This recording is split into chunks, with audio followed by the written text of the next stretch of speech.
आज की इस खास चर्चा में सभी का स्वागत है। आज हम एक ऐसे विषय की गहराई में उतर रहे हैं जो हजारों साल पुराना तो है, पर आज भी आज की जिंदगी के लिए बहुत जरूरी है। हम बात कर रहे हैं ज्ञान के दो पहलुओं की, विद्या और अविद्या, और कैसे ये दोनों मिलकर हमें जीवन के असली लक्ष्य तक ले जा सकते हैं। और देखिए, हमारी इस बातचीत का आधार है एकादश उपनिषद प्रसाद श्रृंखला की एक किताब, विद्या और अविद्या से मोक्ष। ये किताब खासतौर पर इस उपनिषद के 11वें श्लोक पर फोकस करती है। तो हमारा मकसद क्या है? यही समझना कि ये दो तरह के ज्ञान जिन्हें हम अक्सर उल्टा समझते हैं, बिल्कुल विपरीत, वो असल में एक साथ कैसे काम करते हैं। कैसे ये जो दुनियावी ज्ञान है वो हमें रोज की मुश्किलों से पार पाने में मदद करता है, और कैसे जो आत्मज्ञान है वो हमें मोक्ष या अमरत्व तक ले जाता है। चलिए कोशिश करते हैं इस प्राचीन ज्ञान के सूत्र को पकड़ने की।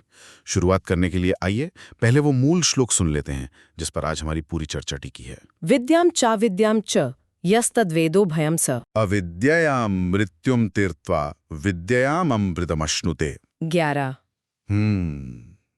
ये श्लोक सुनने में ही कितना गहरा लगता है। जैसे कोई पहेली हो। इसके शब्दों को समझना तो बहुत जरूरी होगा। थोड़ा इसे खोलेंगी आप? बिल्कुल। देखिए, इस श्लोक की जो सुंदरता है ना, वो इसके संतुलन में है। यहाँ विद्या का मतलब है पराविद्या, मतलब आत्मज्ञान, ब्रह्म ज्ञान, अपने असली स्वरूप का, उस परम सच का ज्ञान। ये सिर्फ किताबी ज्ञान नहीं है, बल्कि वो ज्ञान जो अनुभव से आता है, जो हमें बदल देता है। और अविद्या क्या है? वो है अपराविद्या, माने सांसारिक ज्ञान। वो सब कुछ जिससे हम इस दुनिया को समझते हैं, इसमें ठीक से जीते हैं। हमारे काम, विज्ञान, कला, समाज के नियम, प्रैक्टिकल स्किल्स, ये सब अविद्या है। हाँ, कई बार इसे माया या अज्ञान से जोड़ते हैं, पर यहाँ इस श्लोक में इसका एक बहुत ही अहम पॉजिटिव पहलू दिखाया गया है। श्लोक का अगला हिस्सा है यह तद वेद उभयम सह। इसका मतलब है वो इंसान जो इन दोनों को, विद्या और अविद्या को, सह यानी एक साथ बैलेंस करके जानता या समझता है। और यहाँ जानना सिर्फ दिमाग से जानना नहीं, बल्कि उसे जीवन में उतारना भी है। फिर आता है अविद्या मृत्युम तीर्त्वा। ये कहता है कि अविद्या के जरिए, मतलब दुनियावी ज्ञान और कर्म का सही इस्तेमाल करके, इंसान मृत्यु को पार करता है। और यहाँ मृत्यु का मतलब सिर्फ शरीर का अंत नहीं, बल्कि जीवन के दुख, डर, हमारी कमजोरियां, बंधन, ये सब भी मृत्यु के ही रूप है। तो सांसारिक ज्ञान हमें इन पर जीत हासिल करने में मदद करता है। और आखिर में विद्याया अमृतम अश्नुते, यानी विद्या के द्वारा आत्मज्ञान से वो अमृतम को पाता है, अमरत्व, मोक्ष कह लीजिए, शाश्वत जीवन या परम शांति। अरे वाह, ये तो सच में बहुत दिलचस्प है। मतलब मोक्ष तक पहुंचने के लिए, जिसे यहाँ अमृत कहा, उसके लिए दुनियावी ज्ञान यानी अविद्या वो भी उतनी ही जरूरी है जितनी विद्या। ये बात थोड़ी थोड़ी चौंकाती है, क्योंकि आमतौर पर तो हम यही सुनते हैं ना कि भाई दुनियादारी, सांसारिक ज्ञान, ये सब तो बाधा है आध्यात्मिक रास्ते में। हाँ, और यही यही तो इस श्लोक की खास बात है, इसकी क्रांतिकारी सोच है।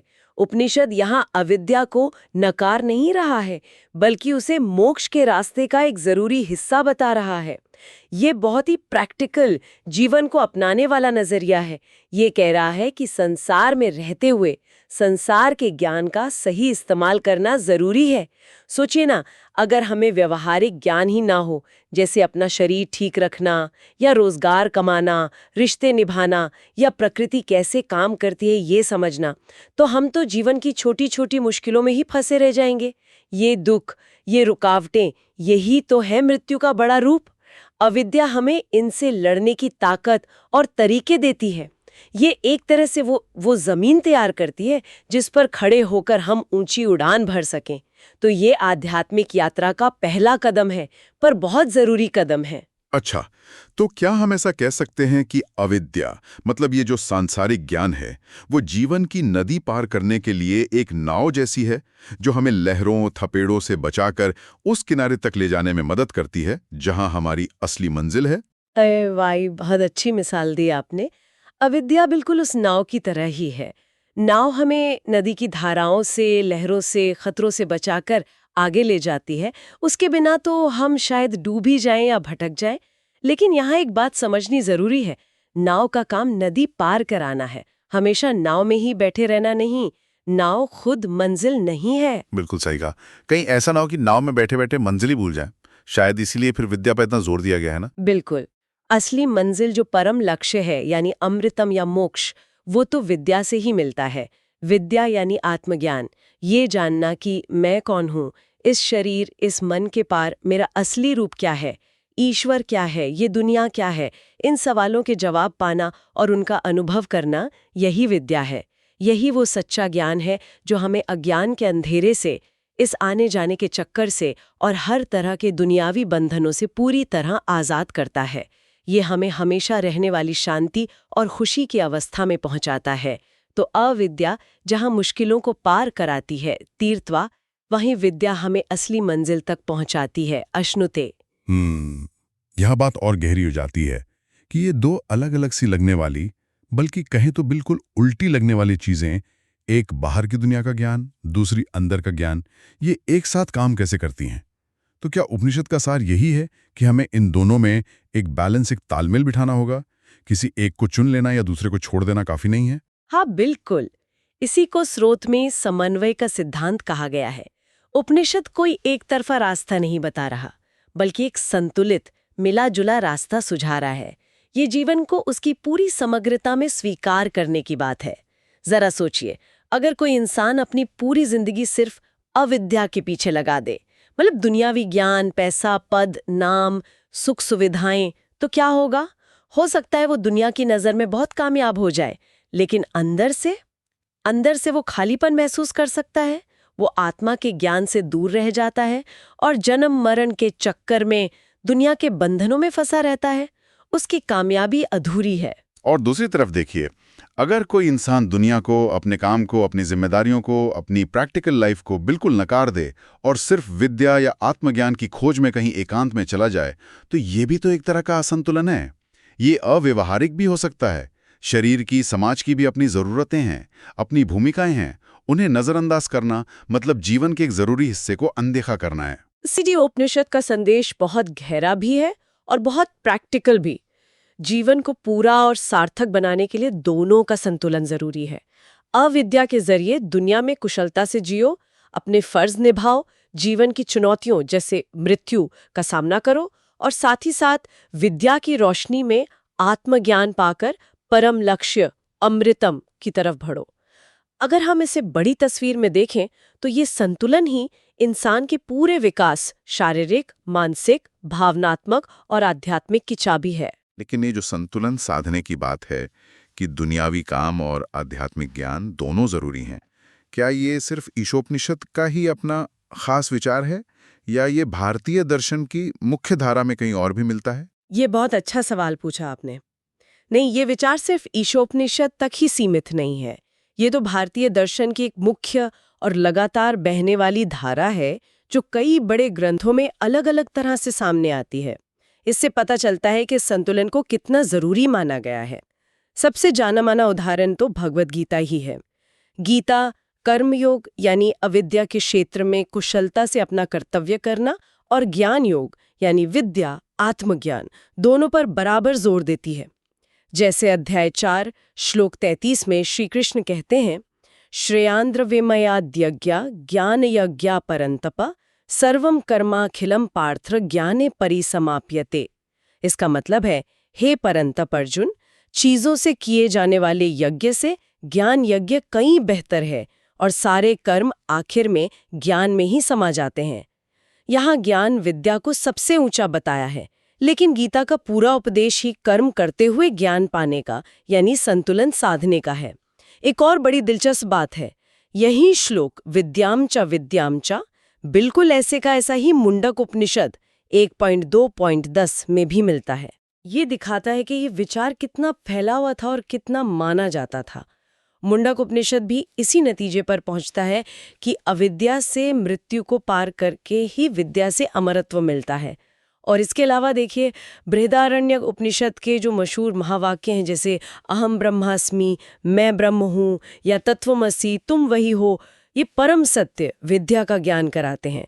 लेकिन यही उपनिषद ये भी बताता है कि इस ज्ञान को दुनिया में रहते हुए अलग अलग यज्ञ और कर्तव्य जो अविद्या का क्षेत्र है करते हुए कैसे साधना है। जैसे 1.4.10 के आसपास सृष्टि और आत्मा के बारे में चर्चा है, वो बता दिया कि ब्रह्म को जानने वाला ही सब कुछ हो जाता है, लेकिन ये जानना दुनियावी जीवन के संदर्भ में ही होता है। यहाँ भी विद्या और अविद्या के मेल की जरूरत छुपी हुई है। तो इन सब उदाहरणों से ये साफ है कि दुनियावी कर्म और ज्ञान अविद्या और आध्यात्मिक ज्ञान विद्या के बीच संतुलन साधने का विचार भारतीय दर्शन परंपरा का एक बहुत अहम हिस्सा रहा है। ये कोई अकेला या अलग-थलग विचार नहीं, बल्कि एक सोचा समझा और व्यापक सिद्धांत है। तो इस पूरी चर्चा का सार क्या निकला? अगर हमें कुछ मुख्य बातें याद रखनी हो तो वो क्या होंगी? ऐसा लग रहा है कि ईशोपनिषद का ये 11वां श्लोक हमें जिंदगी जीने का एक बहुत ही बैलेंस्ड और पूरा नक्शा देता है। पहली बात तो शायद यही कि विद्या यानी आत्मज्ञान और अविद्या यानी सांसारिक ज्ञान और कर्म दुश्मन नहीं है, बल्कि साथी हैं। जैसे जिंदगी की गाड़ी के 2 पहिए हों, दोनों ही जरूरी हैं, है ना? बिल्कुल। दूसरी बात, अविद्या यानी हमारा ये जो दुनियावी ज्ञान है, हमारी स्किल्स हैं, हमारे काम हैं, वो हमें इस दुनिया में टिके रहने में, मुश्किलों से निपटने में और अपनी जिम्मेदारियां निभाने में यानी मृत्यु को पार करने में मदद करते हैं। ये हमारी नींव है, कह सकते हैं, जिस पर आध्यात्मिक इमारत खड़ी हो सकती है। लेकिन सिर्फ नींव बनाकर रुक जाना तो समझदारी नहीं होगी। सही कहा। और तीसरी और शायद सबसे जरूरी बात कि असली मंजिल जो परम शांति है, अमरत्व या मोक्ष, वो हमें विद्या यानी आत्मज्ञान से ही मिलती है। ये हमें हमारे असली स्वरूप का एहसास कराती है। और इन दोनों के बीच दुनियावी कुशलता और आत्मज्ञान, इनके बीच समन्वय या संतुलन साधना, यही जीवन जीने की कला है। न तो दुनिया से भागना है, न ही अपनी आत्मा को भूलना है। आपने बिल्कुल सही निचोड़ निकाला। ये दर्शन हमें यही याद दिलाता है कि जीवन को टुकड़ों में नहीं जिया जा सकता। भौतिक और आध्यात्मिक, कर्म और ज्ञान, दुनिया और स्वयं, इन सब को एक साथ साधना ही हमें पूरा बनाता है।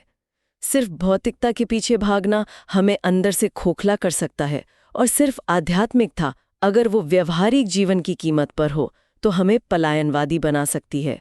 उपनिषद का संदेश है समन्वय, इंटीग्रेशन। संसार में रहते हुए भी कमल के फूल की तरह कीचड़ से ऊपर उठकर अपने असली स्वरूप को जानना ही वही वास्तविक जीवन है। ये ज्ञान जितना गहरा है उतना ही प्रैक्टिकल भी लगता है। और यहीं से एक सवाल मन में आता है जिसे हम अपने सुनने वालों के लिए छोड़ जाते हैं कि ये जो प्राचीन ज्ञान है, विद्या और अविद्या के संतुलन का सिद्धांत, इसे हम अपनी आज की भागदौड़ भरी, अक्सर तनाव वाली, उलझी हुई जिंदगी में कैसे उतार सकते हैं? कैसे हम अपनी रोज की जिम्मेदारियां, अपना करियर, अपने रिश्ते, जो सब अविद्या का क्षेत्र हैं, निभाते हुए अपने अंदर की शांति, अपनी आत्मखोज और जीवन के गहरे अर्थ, जो विद्या का क्षेत्र है, की तलाश को भी जारी रख सकते हैं? क्या ये मुमकिन है कि हमारे काम ही हमारी साधना बन जाएं और हमारी आध्यात्मिक समझ हमारे कामों को सही दिशा दे, जिससे जीवन ज्यादा सार्थक, संतुलित और आनंद से भरा बन सके? इस पर विचार जरूर कीजिएगा।